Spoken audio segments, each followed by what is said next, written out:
So guys welcome back with another videos in update ವಿಷಯಕ್ಕೆ ಬರ್ತೀನಿ. Big boss ಅವ್ರ ಕಡೆಯಿಂದ ಒಂದು ಸಕ್ಕತ್ತಾಗಿರುವಂಥ ಪ್ರೋಮೋ ಅಪ್ಡೇಟ್ ಮಾಡಿದ್ದಾರೆ.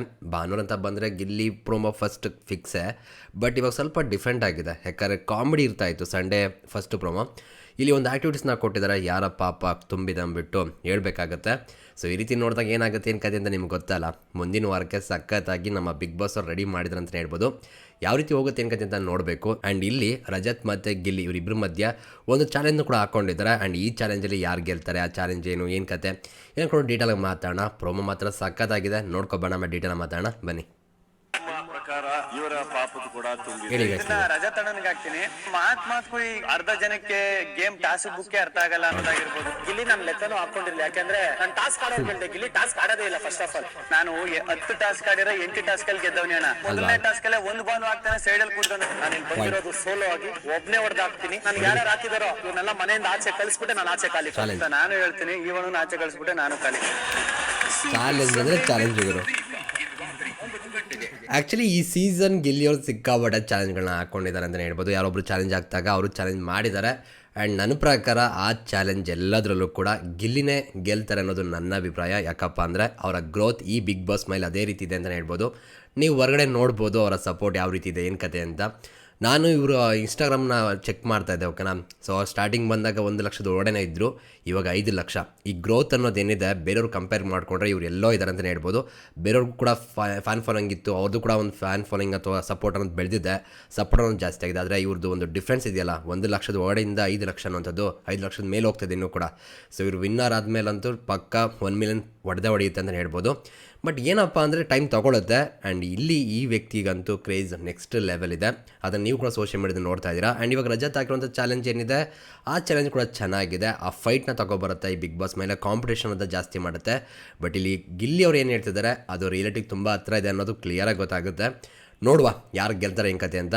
ನನ್ನ ಪ್ರಕಾರ ಗಿಲ್ಲಿನೇ ಗೆಲ್ಲೋದು ಈ ಎಲ್ಲ ಚಾಲೆಂಜ್ಗಳಲ್ಲಿ ಅನ್ನೋದು ನನ್ನ ಅನಿಸಿಕೆ. ನಿಮ್ಮ ಅನಿಸಿಕೆ ಏನಿದೆ ಕಮೆಂಟ್ ಸೆಕ್ಷನ್ ತಿಳಿಸಿ ನೋಡೋಣ. ಇನ್ನು ಈ ಪ್ರೋಮೋದಲ್ಲಿ ನೀವು ಅಬ್ಸರ್ವ್ ಮಾಡಿದ್ರೆ ಇವಾಗ ಗಿಲ್ಲಿ ಮತ್ತು ರಜತ್ ಇವರಿಬ್ಬರ ಮಧ್ಯೆ ಫೈಟ್ ಬಿದ್ದಿರೋಂಥದ್ದು. ಆ್ಯಕ್ಚುಲಿ ನನಗೆ ತುಂಬ ಖುಷಿ ಆಗ್ತದೆ. ಯಾಕಪ್ಪ ಅಂದರೆ ಇವಾಗ ನೀವು ಅಬ್ಸರ್ವ್ ಮಾಡಿದ್ರೆ ರಜತ್ ವೈಟ್ ಕಾರ್ಡ್ ಕಂಡೀಷನ್ ಆಗಿ ಬಂದು ಪ್ರೀವಿಯಸ್ ಸೀಸನ್ ಏನು ಮಾಡ್ರು ಏನು ಕತೆ ನೀವು ನೋಡಿದಿರೋ, ಓಕೆನಾ. ಆ ವ್ಯಕ್ತಿ ಡಿಫ್ರೆಂಟ್ ವೈಬ್ನೇ ತೊಗೊಬರ್ತಾರೆ. ಈ ಬಿಗ್ ಬಾಸ್ ಮನೆಗೆ ಆಗ್ಬೋದು, ಒಂದು ರಿಯಾಲಿಟಿ ಶೋಗಳು ಎಲ್ಲಿಗೆ ಹೋದರೂ ಕೂಡ ಅದೊಂದು ಅವ್ರ ಕ್ಯಾರೆಕ್ಟರ್ ಇರೋದೇ ಹಾಗೆ. ಲೈಕ್ ಬೇಗ ಅಟ್ರಾಕ್ಟ್ ಆಗ್ತಾರೆ ನಮಗೆ, ವಾವ್ ಅಂತ ಅನ್ಸಂಗೆ. ಆ ಥರನೇ ಆಟ ಆಡ್ಕೊಂಡು ಹೋಗ್ತಾರೆ. ಕೆಲವೊಂದು ಕಡೆ ಅವ್ರು ಲಿಮಿಟ್ ಕ್ರಾಸ್ ಮಾಡ್ತಾರೆ ಅನ್ನೋದಿದ್ರೂ ಕೂಡ ತುಂಬ ವಿಷಯಗಳನ್ನ ಕ್ರಿಯೇಟ್ ಮಾಡುವಂಥ ವ್ಯಕ್ತಿ ಅಂತಲೇ ಹೇಳ್ಬೋದು. ಆ್ಯಂಡ್ ಈ ಬಿಗ್ ಬಾಸ್ ಮನೆಗೆ ಬಂದಾಗ ನಾವು ಅಂದ್ಕೊಂಡ್ವಿ ಪಕ್ಕ ಇವರು ಗಿಲ್ಲಿ ವಿರುದ್ಧ ಹೋಗ್ತಾರೆ ಅಂತ. ಬಟ್ ಪ್ರೀವಿಯಸ್ ಸೀಸನ್ ಕೂಡ ಹಾಗೆ ಅಂದ್ಕೊಂಡು ತ್ರಿವಿಕ್ರಮ್ ವಿರುದ್ಧ ಹೋಗ್ತಾರೆ ಅಂತ. ಬಟ್ ಆ ರೀತಿ ಮಾಡಲಿಲ್ಲ ಅವರು, ತ್ರಿವಿಕ್ರಮ್ ಜೊತೆನೇ ಇದ್ದರು. ಆ್ಯಂಡ್ ಈ ಸೀಸನ್ ಕೂಡ ಗಿಲ್ಲಿ ಜೊತೆ ಇದ್ದಾರೆ. ಬಟ್ ಅವ್ರ ಹತ್ರ ಪಾಯಿಂಟ್ಗಳು ಕೂಡ ಇದೆ, ನನಗೆ ಅದೇ ಇಷ್ಟ ಆಗಿದೆ ಅಂತ. ನಾಮಿನೇಷನ್ ಪ್ರಕ್ರಿಯೆ ನಡಿಬೇಕಾದ್ರೆ ಈಗ ಅನ್ಬೋದು ನಾವು ಗಿಲ್ಲಿ ಹೊರಗಡೆ ಸಪೋರ್ಟ್ ಇದೆ ಅದಕ್ಕೋಸ್ಕರ ಇದ್ದಾರೆ ಅಂತ ಕೂಡ ಹೇಳ್ಬೋದು. ಬಟ್ ನೀವು ಅಬ್ಸರ್ವ್ ಮಾಡಿದ್ರೆ ಇದೇ ಗಿಲ್ಲಿ ವಿರುದ್ಧ ಗೆಸ್ಟಾಗಿ ಬಂದಾಗ ಮಾತಾಡಿದರು, ಅವಾಗ ತಲೆಯಲ್ಲಿರಲ್ವ ಅದು ಇರುತ್ತೆ. ಬಟ್ ಆ ವಿಷಯ ತಪ್ಪಿತ್ತು ಅಂತ ಅನಿಸಿತ್ತು. ಅದಾದಮೇಲೆ ತುಂಬ ಜನಕ್ಕೆ ನಾಮಿನೇಷನ್ ವಿಷಯದಲ್ಲಿ ಕೂಡ ಅದು ಹೇಳ್ತಾರಲ್ವ ಗಿಲ್ಲಿ ಜೊತೆ ಇರೋದಕ್ಕೆ. ಅದಕ್ಕೆ ಹೇಳ್ತಾರೆ ಅವ್ನು ಕೆಳಗಡೆ ಇಟ್ಬಿಟ್ಟು ಯಾವತ್ತೂ ಮಾತಾಡಿಲ್ಲ, ಅವತ್ತೇನೋ ಒಂದು ತಪ್ಪಾಯಿತು, 2 ವಿಷಯಗಳು ಇಟ್ಕೊಂಡು ಮಾತಾಡ್ತಾರೆ. ಸೊ ಇವಾಗ ಅದು ಆಗಿಲ್ಲ ಅನ್ನೋದ್ರಿಂದ ನಾನು ಜೊತೆ ಇದ್ದೇನೆ ಅಂತ ಕೂಡ ಹೇಳ್ತಾರೆ. ಸೊ ಅಂದರೆ ಕ್ಲಾರಿಟಿ ಇರುವಂಥ ವ್ಯಕ್ತಿ ಅಂತ ಕ್ಲಿಯರಾಗಿ ಗೊತ್ತಾಗುತ್ತೆ. ಜೊತೆಗೆ ಕಾಂಪಿಟೇಷನ್ ಅಂತ ಬಂದಾಗ ಫ್ರೆಂಡ್ಸು ಜೊತೆಲಿರೋ ಅಂತೆಲ್ಲ ನೋಡಲ್ಲ. ಇದೇ ನನಗೂ ಕೂಡ ಬೇಕಾದಂಥದ್ದು. ಈ ಬಿಗ್ ಬಾಸ್ ಮಂಗೆ ಯಾರನ್ನಾರ ನಾಮಿನೇಟ್ ಮಾಡಲಿ, ಯಾರ ಜೊತೆ ಫೈಟ್ ಮಾಡಲಿ, ಯಾಕಂದರೆ ಇಲ್ಲಿ ಗೆಲ್ಲಕ್ಕೆ ಬಂದಿರೋದು ಒಬ್ಬರೇ, ಅವರೇ ಗೆಲ್ಲಬೇಕು ಅಂತಲೇ ಅಂದ್ಕೊಳ್ಳೋವಂಥದ್ದು.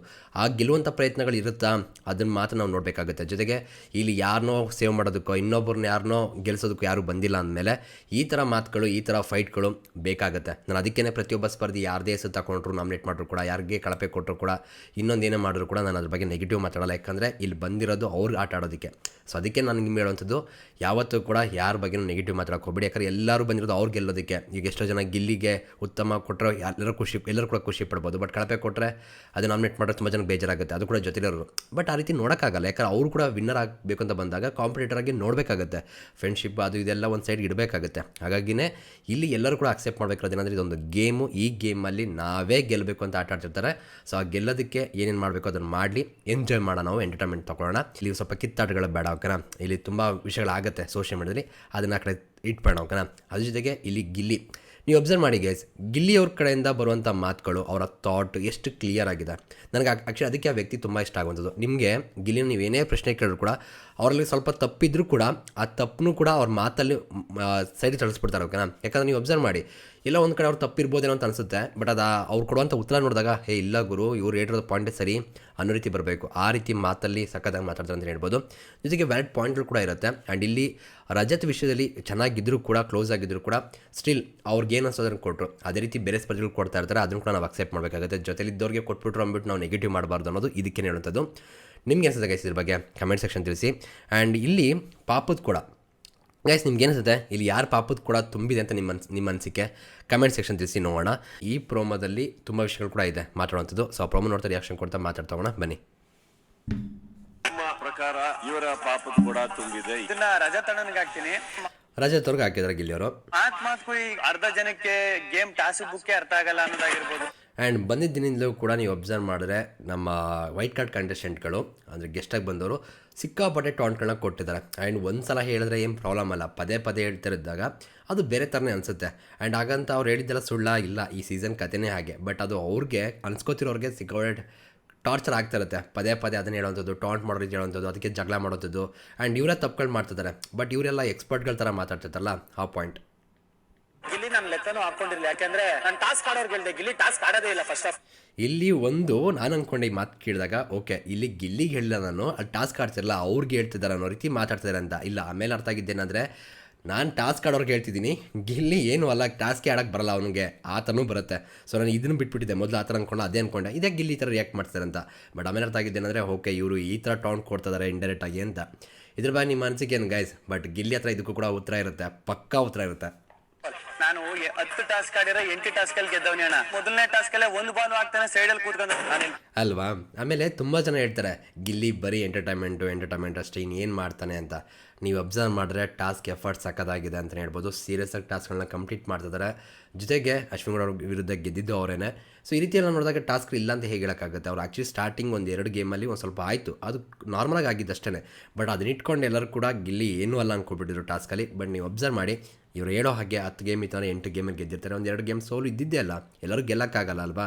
ಸೊ ಎಫರ್ಟ್ ಯಾವ ಥರ ಹಾಕಿದ್ವೇನೋ ತುಂಬ ಇಂಪಾರ್ಟೆಂಟ್ ಆಗುತ್ತೆ. ಸೊ ಅದನ್ನಂತೂ ನಿಜವಾಗ್ಲೂ ಗಿಲ್ಲಿಯವರು ಸಕ್ಕದಾಗಿ ಆಗ್ತಾ ಇದ್ದಾರೆ. ಇದನ್ನು ತುಂಬ ಕ್ಲಿಯರಾಗಿ ಹೇಳ್ತಿರುವಂಥದ್ದು. ಜೊತೆಗೆ ಇಲ್ಲಿ ರಜತ್ ಅವ್ರಿಗೂ ಕೂಡ ಟಾಂಟ್ ಕೊಟ್ಟಿರುವಂಥದ್ದು, ಅವ್ರು ಆಡುವಂಥ ಆಟದಲ್ಲಿ ನೀವು ಸೋತಿದ್ದೀರಾ, ನಾನು ಗೆದ್ದಿದ್ದೀನಿ ಅಂತ. ಸೊ ಇದಕ್ಕಿಂತ ಇನ್ನೇನು ಬೇಕು ಉತ್ತರ? ನಾನು ಅದಕ್ಕೆ ಹೇಳಿದಂಥದ್ದು, ಗಿಲ್ಲಿ ಹತ್ರ ವ್ಯಾಲಿಡ್ ಪಾಯಿಂಟ್ಗಳಿರುತ್ತೆ. ಆ್ಯಂಡ್ ಪಾಯಿಂಟ್ಗಳಂತ ಬಂದಾಗ ಸಕ್ಕದಾಗಿ ಮಾತಾಡ್ತಾರೆ ಈ ವ್ಯಕ್ತಿ ಅಂತ. ಆ್ಯಂಡ್ ಅಶ್ವಿನ್ ಗೌಡ ಅವರ ಮುಖದ ರಿಯಾಕ್ಷನ್ ಸೂಪರ್. ಬಂದಿರೋದು ಸೋಲೋ ಆಗಿ ಒಬ್ಬನೇ ಹೊಡೆದಾಕ್ತೀನಿ ನನಗೆ ಯಾರ. ಆ್ಯಂಡ್ ಇಲ್ಲಿ ಇವರ ಒಂದು ಮಾತುಗಳಿದೆಯಲ್ಲ, ಅದು ಚೆನ್ನಾಗಿ ಗೇಮ್ನ ಇಂಟ್ರೆಸ್ಟಿಂಗ್ ಮಾಡುತ್ತೆ ಅಂತ ಹೇಳ್ಬೋದು ರಜತ್ ಅವ್ರದ್ದು. ಇವನ್ನೆಲ್ಲ ಮನೆಯಿಂದ ಆಚೆ ಕಳಿಸ್ಬಿಟ್ಟೆ ನಾನು ಆಚೆ ಕಾಲಿಕೋದು. ಆ್ಯಂಡ್ ನಿಜ ಹೇಳ್ತೀನಿ ನೋಡ್ಕೊಳ್ಳಿ, ಈಗ ರಜತ್ಗೂ ಕೂಡ ಗೊತ್ತಿದೆ ರಿಯಾಲಿಟಿ ಏನು ಕತೆ ಅಂತ, ಆದರೆ ಬಿಟ್ಕೊಡಲ್ಲ. ನಾನು ಇದಕ್ಕೆ ಹೇಳುವಂಥದ್ದು, ರಜತ್ ಅಂತ ಕ್ಯಾರೆಕ್ಟರ್ಗಳು ಬೇಕು ಬಿಗ್ ಬಾಸ್ ಮನೆಗೆ ಅಂತ, ಓಕೆನಾ. ಇಲ್ಲಿ ತುಂಬ ಜನ ಆಲ್ರೆಡಿ ಗೊತ್ತಾಗಿದೆ, ಇವರೇ ವಿನ್ನರು, ಇವ್ರು ಬಿಟ್ಟು ನಾವು ಹೋಗಲ್ಲ ಅನ್ನೋ ರೀತಿ ಕೂಡ ಮೈಂಡ್ಸೆಟ್ ಇದೆ. ಸೊ ಈ ಥರ ಮೈಂಡ್ಸೆಟ್ಗಳಿಗಿಂತ ರಜತ್ ಥರ ಮೈಂಡ್ಸೆಟ್ಗಳು ಬೇಕಾಗುತ್ತೆ. ಅಂದರೆ ಸೋಲು ಗೆಲುವು ಸೆಕೆಂಡ್ ವಿಷಯ, ಆದರೆ ನಾನು ಫೈಟ್ ಕೊಡ್ತೀನಿ, ಇಲ್ಲಿ ಪ್ರತಿಯೊಬ್ಬರು ಕೂಡ ನಾನು ಚಾಲೆಂಜ್ ಮಾಡ್ತೀನಿ ಅನ್ನೋದಿದೆಯಲ್ಲ, ಅದು ಸೂಪರ್ ಅಂತ ಹೇಳ್ಬೋದು. ಅವ್ರನ್ನ ಕಳಿಸ್ಬಿಟ್ಟು ನಾನು ಹೋಗ್ತೀನಿ ಅನ್ನೋದಿದೆಯಲ್ಲ, ಅದು ಸಕ್ಕತ್ ಅಂತ ಹೇಳ್ಬೋದು. ಅಂದರೆ ಆ ವ್ಯಕ್ತಿ ತನ್ನ ಮೇಲೆ ಅಷ್ಟು ನಂಬಿಕೆ ಇಟ್ಟಿದೆ ಅಂತ ಕೂಡ ಹೇಳ್ಬೋದು. ಸೊ ಯಾವ ಥರ ತಗೋತೀವಿ ಆ ಥರ ಹೋಗ್ತಾ ಇರುತ್ತೆ ವಿಷಯಗಳು, ಓಕೆನಾ. ನಾನು ಹೇಳ್ತೀನಿ, ಇವನು ಆಚೆ ಕಳಿಸ್ಬಿಟ್ಟೆ ನಾನು ಕಾಲಿ. ಅಶ್ವಿನಿ ಗೌಡ ಚಪ್ಪಾಳೆ ತರ್ತಿರೋ ರೀತಿ ನೋಡಿದ್ರೆ ವಾವ್, ಎಷ್ಟೆಲ್ಲ ಬದಲಾವಣೆ. ನಾನು ಹೇಳ್ತಿದ್ದೆ ಗೈಸ್, ಯಾವತ್ತೂ ಒಂದಿನ ಎಲ್ಲವೂ ಕೂಡ ಬದಲಾಗುತ್ತೆ. ಅದಕ್ಕೇ ಇವತ್ತು ಯಾವುದೇ ಕಾರಣಕ್ಕೂ ನೀವು ಒಬ್ಬ ಸ್ಪರ್ಧಿ ಬಗ್ಗೆ ತುಂಬ ಹೇಟ್ ಮಾಡಬೇಡಿ ಅಂತ. ನೋಡಿ, ಇವತ್ತು ನಿಮಗೆ ಕ್ಲಿಯರಾಗಿ ಗೊತ್ತಾಗ್ತದೆ ಅಲ್ಲಿ ಎಷ್ಟೋ ವಿಷಯಗಳು ಬದಲಾಗ್ತದೆ. ಸೊ ಯಾವುದೇ ಕಾರಣಕ್ಕೂ ಹಿಂಗೆ ಇವತ್ತೇನೋ ಒಂದು ಆಯಿತು ಅಂದ ತಕ್ಷಣ ಅವ್ರನ್ನ ತುಂಬ ನೆಗೆಟಿವ್ ಮಾಡೋದು, ಕೆಟ್ಟದಾಗಿ ಮಾತಾಡೋದು ಮಾಡಬೇಡಿ. ಇದು ನನ್ನ ಕಡೆಯಿಂದ ರಿಕ್ವೆಸ್ಟ್, ಓಕೆನಾ. ಯಾಕಂದರೆ ಮುಂದಿನ ದಿನ ಅವ್ರು ನಿಮ್ಗೆ ಇಷ್ಟ ಆಗ್ತಾರೆ, ಅವತ್ತು ನೀವು ಅವ್ರ ಬಗ್ಗೆ ಕೆಟ್ಟದಾಗಿ ಮಾತಾಡಿರೋದು ಹೋಗಲ್ಲ, ಓಕೆನಾ. ಸೊ ಹಾಗಾಗಿ ತಪ್ಪಿದಾಗ ತಪ್ಪು ಅಂತ ಹೇಳೋಣ, ಬಟ್ ಅದನ್ನು ಬಿಟ್ಟು ಜಾಸ್ತಿ ಕ್ಯಾರಿ ಮಾಡೋದು ಬೇಡ, ಓಕೆನಾ. ಇದು ನನ್ನ ಕಡೆಯಿಂದ ರಿಕ್ವೆಸ್ಟ್, ಓಕೆ. ಒಟ್ಟಿನಲ್ಲಿ ನಮ್ಮ ಗಿಲ್ಲಿ ಚಾಲೆಂಜ್ ಪಕ್ಕ ಆಗುತ್ತೆ, ಅವರೇ ಗೆಲ್ತಾರೆ. ನೋಡೋಣ ಏನೇನಾಗುತ್ತೆ ಏನು ಕತೆ ಅಂತ. ಒಟ್ಟಿನಲ್ಲಿ ಇಂಟ್ರೆಸ್ಟಿಂಗ್ ಆಗಿರುವಂಥ ಎಪಿಸೋಡ್ ಅಂತ ಅನ್ಸುತ್ತೆ. ವೆಯ್ಟ್ ಮಾಡಿ ನೋಡಿ ಏನಾಗುತ್ತೆ ಏನು ಕತೆ ಅಂತ. ಸಿಗೋಣ ಗೈಸ್, ಮತ್ತೆ thank you guys, love you guys, bye.